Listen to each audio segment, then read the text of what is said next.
Hello guys, sa video na ito ipapakita ko sa inyo ang trigger response ng 7.4, 8.4 at 11.1 volt battery, at saka ipapakita ko rin ang kanyang rate of fire. Dito yung dalawa, yung Li-ion, ito yung LiPo battery 11.1. So simulan na natin. Una is yung 7.4 Li-ion battery, modified lang yung connector niya.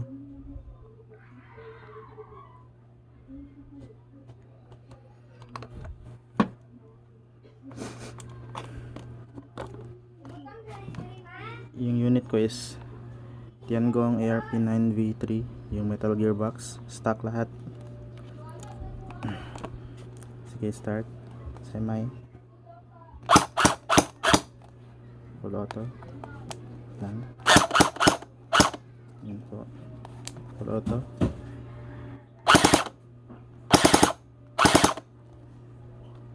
Yan yung 7.4.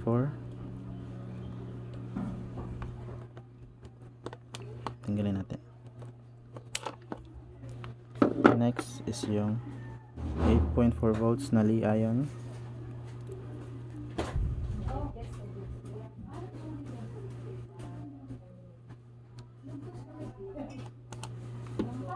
Okay, test natin yung 8.4 semi,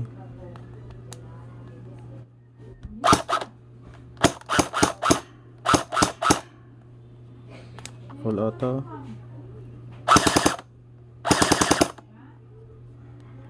Yan po yung rate of fire nya, parang parehas lang ng 7.4.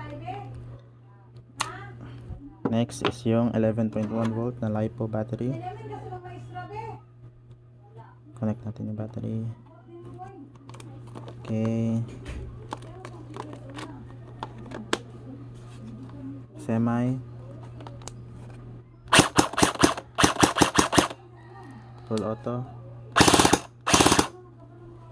Yan. Yan po yung different trigger response and rate of fire with regards to voltage. ARP9V3 mula Tiangong brand. Ito po yung tatlo. Thanks for watching.